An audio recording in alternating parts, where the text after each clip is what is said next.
오늘 주신 말씀 예레미야서 31장 31절에서 34절까지 말씀입니다. 계시의 말씀을 읽을 때 하나님의 음성을 들으시기를 바랍니다. 여호와의 말씀이니라. 보라, 날이 이르리니 내가 이스라엘 집과 유다 집에 새 언약을 맺으리라. 이 언약은 내가 그들의 조상들의 손을 잡고 애굽 땅에서 인도하여 내던 날에 맺은 것과 같지 아니할 것은 내가 그들의 남편이 되었어도 그들이 내 언약을 깨뜨렸음이라. 여호와의 말씀이니라. 그러나 그날 후에 내가 이스라엘 집과 맺을 언약은 이러하니 곧 내가 나의 법을 그들의 속에 두며 그들의 마음에 기록하여 나는 그들의 하나님이 되고 그들은 내 백성이 될 것이라. 여호와의 말씀이니라. 그들이 다시는 각기 이웃과 형제를 가르쳐 이르기를 너는 여호와를 알라 하지 아니하리니 이는 작은 자로부터 큰 자까지 다 나를 알기 때문이라. 내가 그들의 악행을 사하고 다시는 그 죄를 기억하지 아니하리라. 여호와의 말씀이니라. 아멘. 이 말씀을 중심으로 우리 설린교회 리더 훈련의 특징에 대한 얘기를 나누도록 그렇게 하겠습니다. 오늘 예레미야서 31장에 있는 말씀은 상당히 특별한 그런 내용이 이 속에 포함되어 있습니다. 새 언약에 대한 얘기가 나와요. 새 언약이라 그러면 옛날 언약이 있다는 얘기인데요. 옛날 언약이 뭐냐 보니까 뒤에 32절에 나온 걸 보니까 애굽 땅에서 인도하여 내던 날에 맺은 언약. 이제 십계명 언약이죠. 율법, 창세기부터 신명기에 있는 그 언약을 말합니다. 대표적인 언약이 이제 십계명 언약인데 그 언약과는 같지 않는 새로운 언약을 맺을 것이다. 그런 얘기가 나와요. 그런데 이런 얘기는 구약 성경 어디에도 없고 오늘 이 본문 말씀에만 있습니다. 굉장히 독특한 그런 사상이죠. 근데 놀랍게도 우리 예수님께서 새 언약이라는 말을 또 사용을 하셨어요. 그렇게 하고 내가 너희에게 새로운 언약을 준다 그랬어요. 근데 예수님께서 새로운 언약을 준다고 말씀하시기 전에 십계명에 대한 얘기를 먼저 하셨어요. 십계명에 대한 얘기를 하시면서 무슨 계명, 이것은 너희들이 이렇게 생각하는데 그게 아니야. 그건 이런 뜻이야. 또 옛 언약에 보면은 이러이러한 계명이 있는데 너희들은 그것을 이렇게 해석하지 마. 그거 아니야. 그렇게 해석하면 안 되고 그 뜻은 이런 뜻이 하면서 옛 언약, 십계명에 대해서 그 의미를 더 자세하게 설명을 해 주셨어요. 그리고 너희에게는 새 언약을 준다. 새 언약을 준다. 새 언약이 뭐냐? 서로 사랑해라. 그겁니다. 예. 근데 사실 새 언약이라고 해놓고 사실은 옛날 언약하고 똑같거든요. 단어만 다를 뿐이지. 그러니까 예수님께서 옛날 언약 십계명을 쭉 설명하면서 그 십계명의 핵심이 뭐냐? 이것은 하나님을 사랑하라는 것과 내 이웃을 사랑하라는 거라는 거예요. 십계명의 1계명부터 제3계명까지가 하나님을 사랑하는 방법에 대한 얘기. 그리고 5계명부터 10계명까지가 이웃 사람을 사랑하는 방법에 대한 얘기가 나와 있거든요. 그러니까 십계명 전체도 사실은 뭐냐면은 사랑하라는 거예요. 그런데 예수님께서 굳이 또 새 언약을 너에게 주느니 너희가 서로 사랑하라고 그랬어요.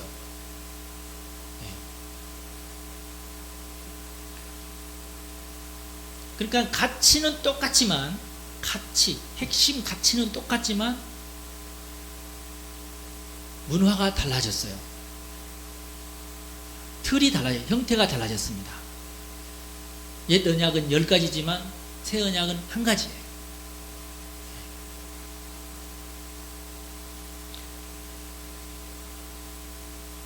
그럼 옛 언약이나 새 언약이나 다 똑같냐? 절대 또 똑같지가 않습니다. 또 자세하게 전문적으로 들어가 보면은 또 사실 틀려요. 이게 그 얘기를 오늘 하도록 그렇게 하겠습니다.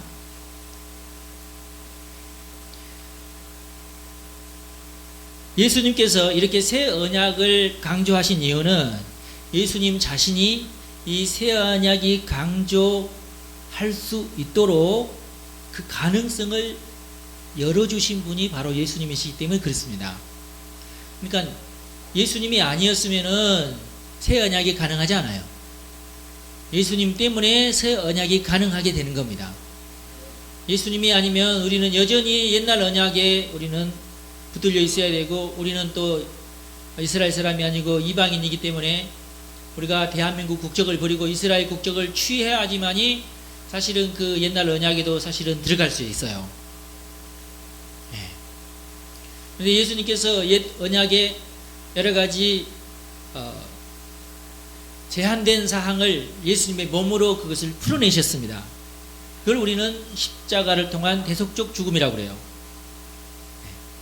옛 언약 가운데는 아주 핵심적인 언약이 뭐였냐면은 정결예법과 속죄예법입니다. 정결법, 속죄법. 그게 이제 십계명과 이렇게 연결되어 있어요. 그래서 누구든지 하나님의 백성이 되려면 할례를 해야 되고, 이 할례가 어떻게 보면은 계약서에 도장을 찍는 거예요. 그리고 또 이 할례를 받은 사람들은 반드시 뭘 해야 되냐면은 자기를 정결하게 해야 됩니다. 양의 피로, 염소의 피로 자기를 정결하게 해야 돼요. 그리고 반드시 자기 죄를 씻어야 됩니다. 자기 죄를 양에게 뒤집어 씌워가지고 그 양을 죽임으로, 그 양을 나 대신 죽게 함으로 자기의 죄를 씻어내려야 돼요. 이게 구약의 이 율법입니다. 율법. 근데 예수님께서 예수님의 몸으로 어린 양을 삼으시고 예수님의 몸을 죽음에 내어 줌으로 그 죄를 씻어냈습니다. 영원히. 그리고 예수님 스스로 예수님의 피를 흘림으로 그 피로 우리를 정결케 하셨습니다. 요게 이제 그대로 이제 성찬식으로 그대로 옮겨온 거예요. 그 의미를 성찬식에 그대로 옮겨온 겁니다. 그렇기 때문에 그 핵심 가치는 변함이 없어요. 죄를 씻어야 된다는 것, 몸을 정결케 해야 된다는 것, 그리고 하나님을 사랑하고 이웃을 사랑해야 된다는 것. 이게 이제 핵심적인 거죠. 이 계약의 옛 언약의 핵심적인 건데, 그 중에서 아주 중요한, 아주 거창스럽고 아주 힘든 두 가지 중요한 것들을 예수님께서 이미 그냥 이루어버리셨어요. 예수님의 몸으로. 그래서 우리는 예수의 피를 의지해서 몸을 깨끗하게 하고 예수님의 십자가를 의지해서 우리의 죄를 사함받습니다. 그렇게 하고 구약에는 특정한 사람에게 성령이 임했고 특정한 사람이 하나님의 사람이 됐어요. 특정한 사람이 제사장에 대해서 그 사람만 성전에 들어갔고, 그 중에 제사장 가운데 또 대제사장, 1년마다 한 번씩 대제사장이 뽑히는데 그 대제사장만 이제 지성소로 들어가서 하나님의 법궤에서 하나님께 예배를 드렸어요. 근데 예수님께서 그 휘장을, 그 성전 안에 있는 휘장을 찢어버리셨습니다. 예수님의 몸을 찢음으로 그 휘장을 찢으신 거예요. 그래서 이제는 예수의 피를 입고 우리가 담대하게 이제 하나님의 성전에서 그 보좌로 나아갈 수 있게 되는 것입니다. 이걸 예수님께서 일일이 다 하셨어요. 구약을 우리가 그 율법을 그대로 따르려면 굉장히 힘들고 복잡하고 절차가 까다롭습니다. 그러나 예수님께서 그 모든 절차, 어려운 것을 다 제거했어요. 그렇게 하고, 그렇게 하신 이유의 핵심적인 목적은 뭐냐면은 하나님의 성령이 우리 몸에 부어지기를 위해서 그렇게 하셨습니다. 그전에는 특정한 대제사장 또는 왕 또는 선지자 이런 사람들에게만 성령이 임했는데, 예수님의 보혈로, 예수님의 십자가로 이제 성령께서 여러분에게, 여러분 한 사람 한 사람에게 임할 수가 있게 되신 것입니다. 그래서 예수님께서 담대하게 서로 사랑을 하고 선포하실 수가 있었어요. 왜? 성령께서 우리에게 부어지니까 우리가 서로 사랑할 수가 있게 되는 것입니다. 이걸 믿으십시오. 성령이 내게 부어지지 않으면 사실은 내가 사랑하려고 해도 힘들어요. 안 돼요. 그러니까 성령이 내게 부어져야 됩니다. 아유, 목사님이 서로 사랑하라고 해서 내가 서로 사랑하려고 하는데 내가 그놈만큼은 진짜 사랑이 안 된다. 이것은 아직 성령이 내게 부어지지 않아서 그래요. 간단합니다. 이유는. 이런 사람들은 내게 성령이 더 부어지기를 소망하셔야 돼요. 여러분에게 성령이 부어질 것을 믿으시기 바랍니다. 32절에 옛 언약에 대한 얘기를 하는데 옛 언약은 애굽에서 너희들을 인도하여 낼 때 맺었지 않느냐. 그렇게 우리가 옛 언약을 통해서 하나님은 남편이요 이스라엘은 아내처럼 둘이 결혼했다는 얘기가 아니고 마치 그런 관계와 같이 그런 언약을 우리가 맺었지 않느냐. 근데 너희들이 깨뜨렸다는 거예요. 그러니까 너희들이 율법을 어겼다는 겁니다. 십계명을 어겼다는 거예요. 십계명을 어기되 철저하게 어겼습니다. 철저하게 아주. 그리고 우리가 옛날에 우리 열왕기서를 우리가 공부했지 않습니까? 거기 보면은 놀랍게도 솔로몬이 지어놓은 성전에다가 막 아세라 목상 여러 우상들을 전부 그 성전 안에 들여놓고 예배를 드렸어요. 그 정도로 아주 철저하게 하나님을 배반하고 우상을 숭배했습니다. 차라리 다른 나라는 우상을 하나나 둘 섬겼어요. 근데 이스라엘은 모든 나라에 있는 모든 우상을 전부 수입을 해가지고 다 섬겼어요. 뭔 이런 놈들이 다 있습니까? 세상에. 그러니 하나님께서 얼마나 기가 막혀요. 그래서 예레미야서를 우리가 오늘은 31장만 읽었지만 사실은 예레미야서가 굉장히 길거든요. 굉장히 많은 부분을 이스라엘의 그 멸망을 선포합니다. 그리고 그 이유는 너희들이 우상을 숭배해서 그렇다. 우상을 숭배해서 그렇다. 멸망. 그래서 멸망한다. 그래서 사실 멸망했어요. 그러나 예레미야서는 무조건 멸망만 선포한 게 아니라 회복도 선포를 했어요. 70년 후에는 너희가 회복할 것이다. 70년 후에는. 네. 그리고 사실 정말로 70년 후에 이스라엘이 다시 회복을 했거든요. 그런데 그때 이후로 지금까지 이스라엘은 우상을 섬기지 않습니다, 여러분. 희한합니다. 네. 지금도 이스라엘이 지금 그 후손들이 살고 있잖아요. 일단 이스라엘 사람들이라고 하면은 우상을 숭배하지 않습니다. 이스라엘 핏줄인데 우상을 숭배한 사람은 일단 이스라엘 사람이 아닙니다, 아예. 네. 하여튼 그렇습니다.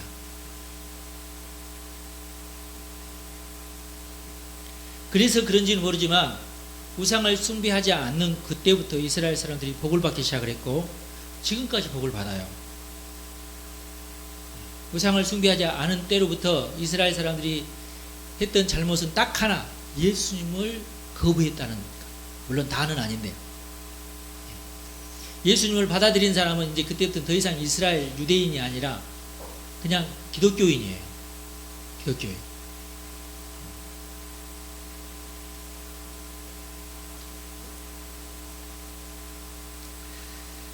그 다음에 33절에 보면은 이제 새 언약의 특징에 대한 얘기가 나오는데요.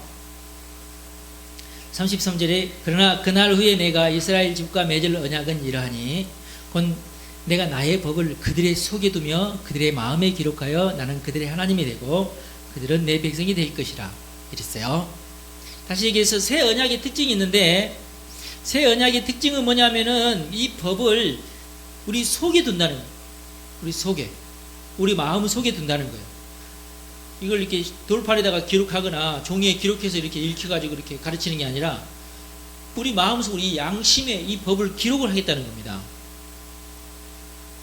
이건 뭘 말하냐면은 이제 우리가 받을 성령을 말하는 거고 성령께서 우리 안에 계시고 우리를 깨우치시니까 더 이상 그걸 뭐 이렇게 네가 하나님을 알아라 이렇게 말할 것이 없다 그거예요.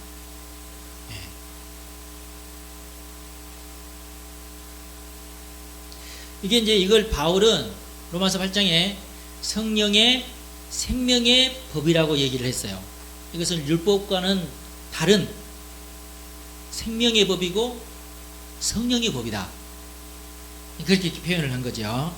예수님은 이것을 새 언약이다 이렇게 표현을 다 똑같은 말입니다. 사실은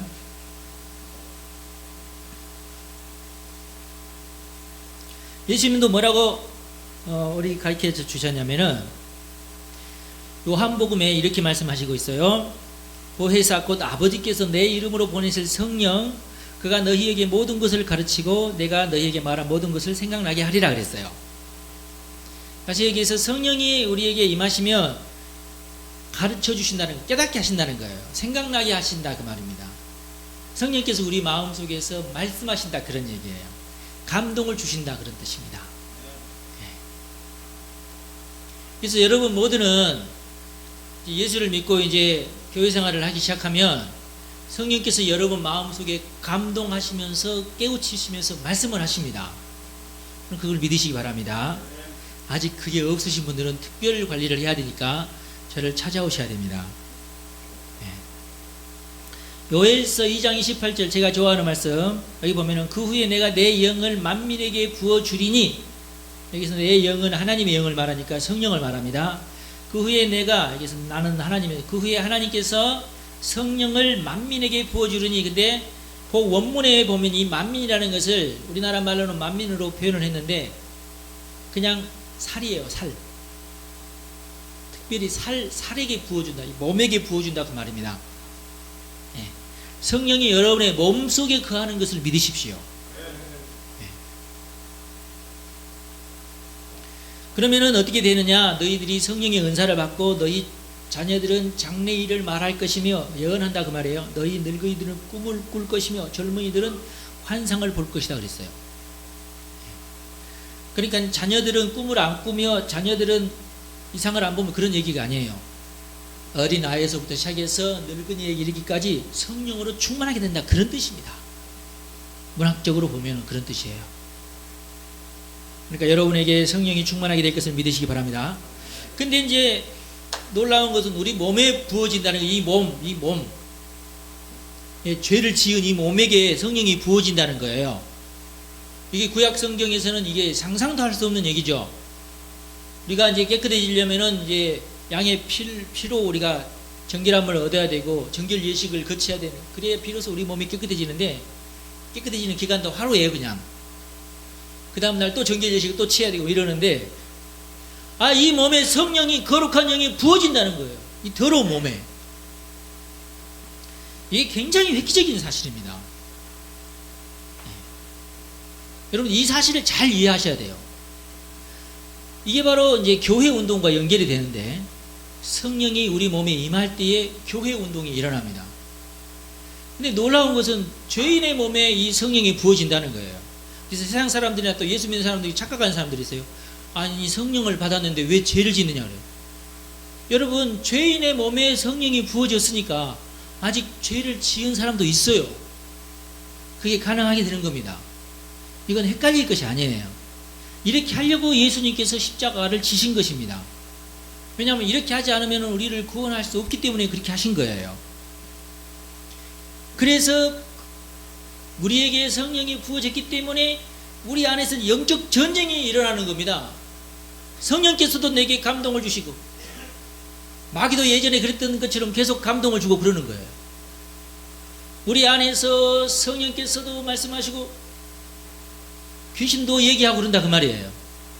옛날에 보면 제가 주일학교 다닐 때 철수의 마음 해가지고 그 만화로 그러면 철수가 이제 있고 옆에 이제 화살표 이렇게 해가지고 여기는 천사가 그려져 있고 또 화살표 이렇게 해가지고 여기는 이제 마귀가 그려져 있어요. 거기에 철수의 마음이다 그 말이에요.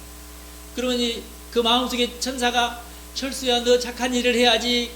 그러면 또 옆에 있던 마귀가 아니야 너 나쁜 일 해 이렇게. 그럼 내 마음속에서 착한 일 할까 나쁜 일 할까 착한 일 할까 나쁜 일 할까 이렇게 고민한다 그 말이에요. 여러분 이게 영적 전쟁입니다. 영적 전쟁에서 승리하시기 바랍니다. 예. 뭘 택할지는 내가 택하는 거예요. 그래서 바울도 로마서 7장에 뭐라고 표현을 했냐. 오호라 나는 공부한 자로다.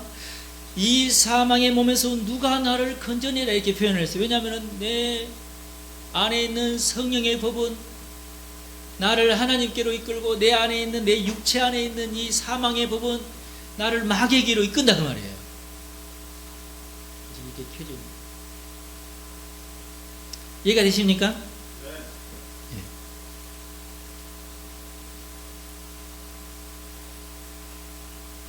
그래서 리더 훈련이 필요하게 되는 것입니다.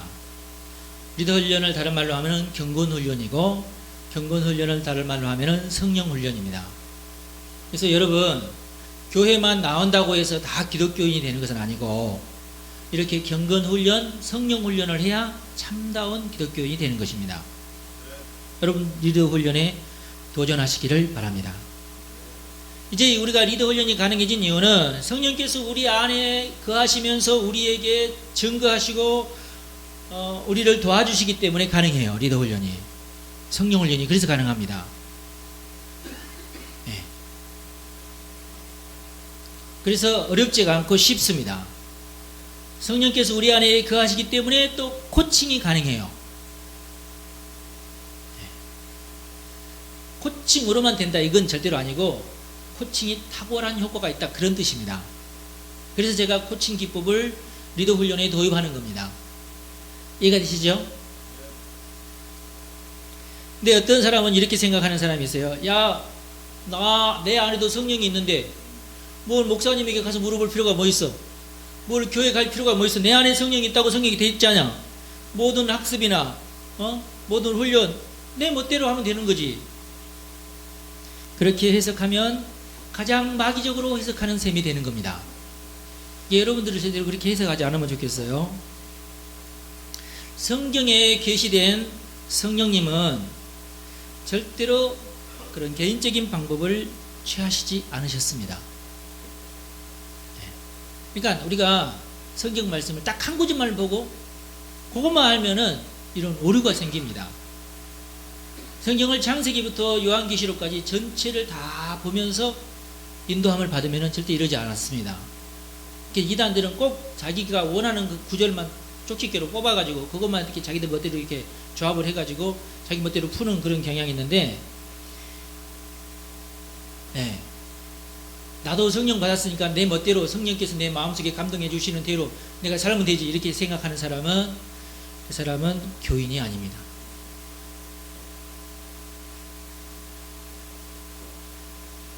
성령의 은사는 다른 사람에게가 아닌 모여있는 교회에게 그리고 예수님의 제자들에게 임했다는 것을 우리가 깊이 깨달아야 됩니다. 성경에 보면 그래요. 성령의 은사가 누구에게 임했느냐? 사도행전 2장에 보면 예수님의 제자들에게 임했고, 훈련받은 3년 동안 훈련받은 제자들에게 임했고, 그 다음에 모여있을 때 임했어요. 모여있을 때 성령이 임하시는 겁니다. 네. 여러분, 성령만 은사를 주는 게 아니라 마귀도 은사를 줘요. 이 사실을 절대 잊지 마십시오. 은사는 하나님께서 우리에게 주신 건데 각자에게 다 은사, 예를 들어서 찬양의 은사가 있다고 칩시다. 저는 그런 은사가 별로 없어요.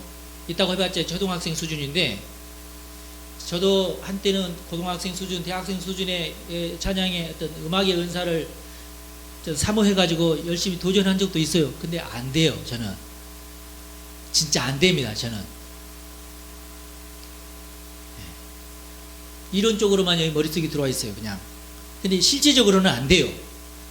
안 되는 걸 어떡합니까?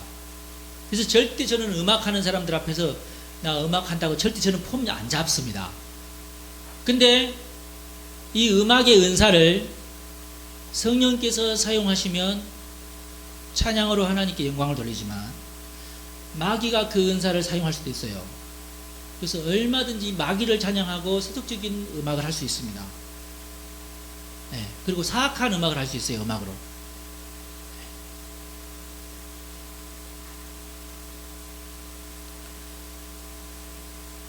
예언의 은사 얼마든지 있죠. 예언의 은사, 성령께서 사용하셔서 예언의 은사, 하나님의 계시를 우리에게 전달해 주는 은사인데 얼마든지 마귀도 그걸 사용해서 무당을 만들 수도 있어요.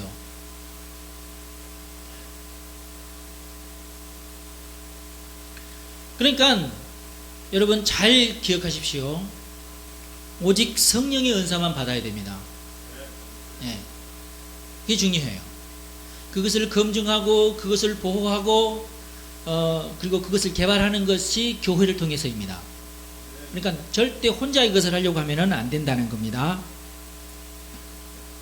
그리고 성경에도 보세요. 고넬료에게 예수님도 모르고 제자들도 모르고 오직 구약 성경만 알고 천사만 알고 있는 고넬료가 너무너무 하나님을 잘 섬기고 하나님을 예배하고 하나님께 기도하고 그러니까 하나님이 너무나 답답해.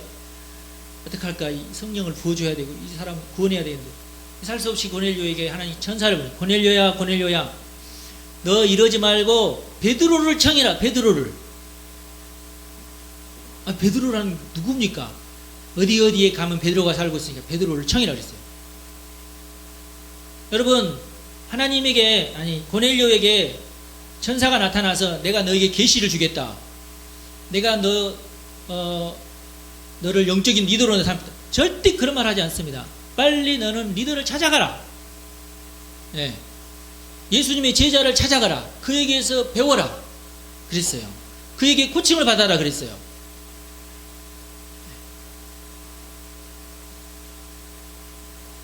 그래서 성령께서는 항상 전통적인 방법은 교회를 통해서 일하신다는 것을 잊지 말아야 됩니다.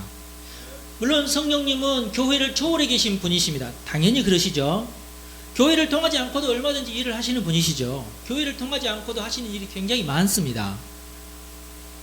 그러나 우리는 절대로 그런 일을 교회라고 하지는 않습니다.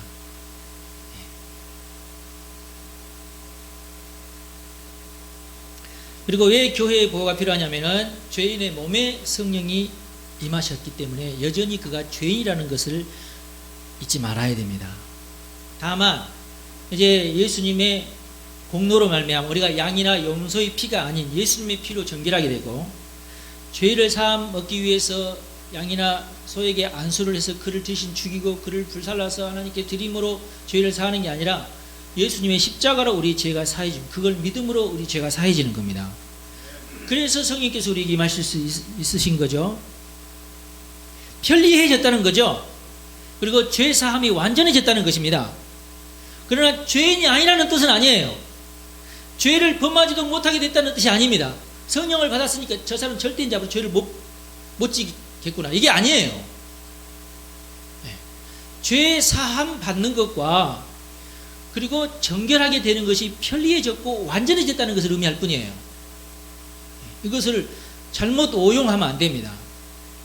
나는 이런 그 박옥수라는 이라는 매년 잠실 운동장 얻어가지고 집회를 하고 그런 사람 있잖아요. 그 사람은 아주 사악한 이단입니다. 그 사람은 뭐라고 얘기하냐면은 우리는 성령 받았으니까 죄 지어도 괜찮다고 얘기를 해요. 나쁜 사람입니다. 그러라고 성령 받은 게 아니에요. 그 구원파 이단이거든요. 지 멋대로 생각하는 거예요. 지 멋대로 그냥. 그거 아닙니다. 한 번도 예수님께서는 그런 적이 없어요. 그렇게 말한 적이 없어요. 성경에도 절대 그렇게 표현한 곳이 없습니다. 그냥 지가 멋대로 그렇게 생각. 그것이 복음이다고. 죄 지어도 괜찮다고 이렇게 생각. 그게 복음입니까? 철저하게 마귀적인 생각입니다. 우리는 절대 그렇게 하면 안 돼요. 다만 우리가 감사해야 될 것은 예수의 피로 죄 사함이 편리해졌다고 그리고 죄 사함이 완전해졌다는 거예요. 여전히 그러나 마귀의 심판 때까지 우리를 유혹하면서 마귀가 우리를 속이고 우리를 죄짓게 만든다는 것도 잊지 말아야 됩니다. 네. 이것은 가라지 비유에서 말씀하셨어요. 하나님은 이 땅에 좋은 씨를 뿌렸는데 좋은 씨는 우리 하나님의 사람들만. 그런데 마귀 원수가 와가지고 나쁜 씨도 뿌렸다고 그랬어요. 분명히. 그러니까 이 심판 때까지 그대로 그냥 두라 그랬어요. 그러니까 심판 때까지 우리는 계속 유혹을 받고 살 수밖에 없습니다. 그래서 한 사람 속에서 단물도 나오고 쓴물도 나오게 돼 있어요. 물론 야고보서에는 어찌 한 사람이 속에서 단물도 나오고 쓴물도 어찌 나올 수 있느냐, 샘에서 어떻게 단물도 나오면서 쓴물도 어떻게 나올 수 있느냐, 그럴 수 없다는 것을 얘기한 것인데요. 이 말은 그래서는 안 되지 않느냐는 것을 가르치기 위해서 표현한 것이지 공식적으로 그럴 수 없다는 것이 아니에요. 공식적으로 성령을 받으면 죄 못 짓는다, 그런 뜻이 아니에요. 이해가 되십니까?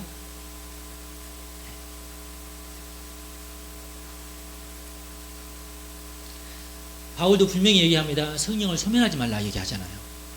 얼마든지 소멸할 수 있다 그 말 아니에요. 성령을 소멸하는 것은 마귀의 짓입니다. 그래서 여러분들 훈련이 필요합니다. 그리고 성령 때문에 훨씬 더 수월해지고 더 강력해졌다는 것을 감사합시다. 그러나 훈련이 필요합니다. 그래서 우리 설린교회 리더 훈련의 특징은 첫 번째, 반복 학습. 계속 제가 이것을 반복합니다. 그러면서도 나사형 구조로 계속 전진해 갑니다. 반복하는 것 같지만 계속 전진해 가는 거예요. 그래서 이것을 우리는 나사형 구조라고 합니다. 반복합니다. 그러나 나사형으로 전진합니다. 그 다음에 두 번째, 영적 지도에 있습니다. 우리 설린교회 리더 훈련의 특징은 영적 지도. 특별히 코칭을 통한 맞춤형 영적 지도입니다. 그 다음에 세 번째, 제가 이제 교재를 통해서 여러분들에게 아직은 알려주지 않았지만은 창조적이고 자기 주도적인 훈련입니다. 이건 성령 때문에 가능합니다. 항상 코칭에는 숙제가 있는데요. 숙제를 완수해야 그 과목이 끝납니다. 그러니까 스터디만 해서는 훈련이 아니에요. 스터디는 그냥 시작하는 거예요. 예, 정확한 지식을 물론 얻어야 됩니다. 스터디를 통해서. 그러나 반드시 그 다음에는 코칭을 통해서 숙제를 해야 돼요. 숙제.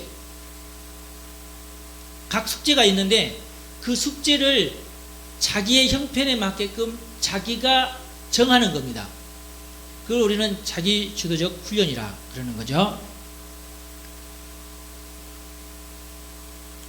반드시 숙제를 하셔야 됩니다. 안 그러면 다시 도루묵, 옛날로 다시 돌아가. 스터디를 아무리 잘했고 내가 그것을 아무리 100% 이해를 했어도 숙제를 하지 않으면 다시 옛날로 다시 돌아갑니다. 훈련 안 받는 걸로 다시 돌아가 버려요. 의미가 없습니다. 그러니까 숙제를 반드시 해야 됩니다. 왜 그러느냐? 어른들은 변하지 않기 때문에 그렇습니다.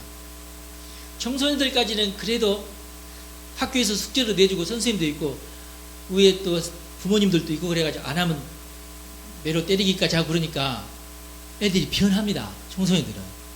어른들은 안 변해요. 왜냐하면은 부모님이 없잖아요. 부모님이 있어도 말 안 듣잖아. 여러분, 그래서 안 변하는 겁니다. 예. 근데 교회에는 어른이 있잖아요. 목사님이 있고 그리고 하나님이 계시지 않습니까? 그러니까 변할 수 있다는 거예요. 성령님이 계시지 않습니까? 그래서 가능합니다. 이게 훈련이 가능합니다. 아이고, 나는 부모님이 살아 계시는데도 내가 왜 안 변합니까? 부모님이 살아 계시는 게 중요해. 부모님이 하는 말을 잔소리로만 알고 있으니까 안 변하죠. 여러분, 부모님이 무섭고 부모님이 하라는 대로 안 하면 내가 매를 맞는다, 할 수 없이 억지로라도 내가 변해야 된다고 하니까 그게 코칭이 되는 겁니다. 여러분, 부모님의 말에 경외감이 빠지면 더 이상 코칭이 안 되는 거예요. 교회에서도 마찬가지예요. 여러분이 담임 목사에 대한 경외감이 없으면 그 사람 백날 교회 다녀도 절대 코칭 안 됩니다. 담임 목사 우습게 하는 사람 치고 복받는 사람이 절대 생기지 않아요. 교회에서도. 이건 굉장히 단순한 논리예요. 아유, 목사님 알았습니다. 하겠습니다. 담임 목사를 경외하지 않으면 바로 교회 떠나면서 그냥 잊어버려요. 목사님과 약속 다 잊어버립니다. 절대 개선되지 않습니다. 그 사람. 지식만 가득 늘어나지 절대 개선되지 않습니다. 그래서 코칭에서 권위가 빠지고 경외감에 빠지면 그냥 김 빠진 사이다예요. 그냥 아무런 일이 안 일어납니다. 여러분, 내가 뭐 깨닫고 설교 시간에 내가 오늘 뭐 여러분 감동받았다고 여러분 삶이 변하는 건 절대 아닙니다. 안 변해요. 그냥 감동만 받습니다. 훈련은 감동받는 게 아닙니다. 은혜 받는 것이 훈련이 아니에요. 그 다음에 우리 교회 코칭은 전통을 중요시 여깁니다. 전통적 가치는 절대 변하지 않습니다. 삼위일체 하나님 변하지 않습니다. 우리는 삼위일체 하나님 모십니다. 그리고 진리로서의 성경을 고백합니다. 절대 우리는 성경 무시하지 않습니다. 성경에 오류가 있다고 우리는 생각하지 않습니다. 그리고 우리 예수님은 유일한 구세주입니다. 또 다른 구세주가 이 세상에 있다고 생각하지 않습니다. 예수님만 유일한 구세주고, 예수의 이름으로만 구원을 받고, 예수의 피로만 정결하게 되고, 예수의 십자가로만 죄가 사함받습니다. 예수님은 하나님의 아들이십니다. 살아계신 하나님의 아들이십니다. 네. 우리의 구세주시고 우리의 주님이십니다. 이거 절대 변하지 않습니다.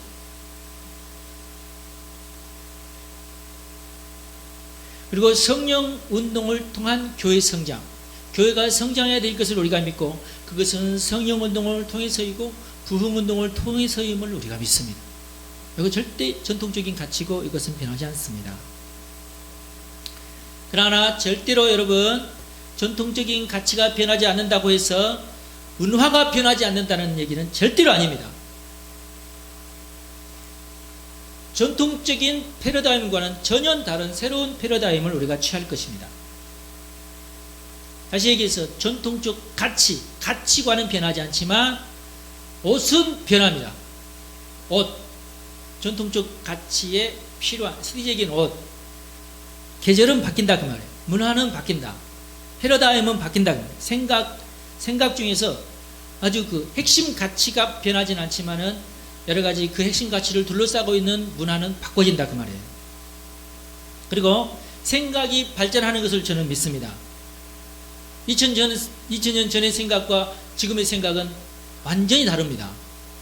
굉장히 많은 발전을 했어요. 저는 이것을 받아들입니다.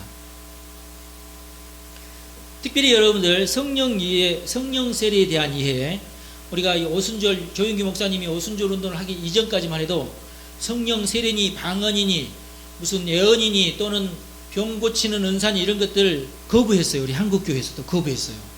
방언 하지 마라 그랬어요. 지금도 어디 교회 유명한 목사님은 방언 그게 진짜 하늘의 언어일까 마귀의 언어 아닐까 이런 목사님들도 있어요. 진짜 있어요. 진짜 그렇게 설교하는 목사님들도 진짜 있어요. 굉장히 큰 교회 목사님이 그렇게 지금 설교하고 있어요.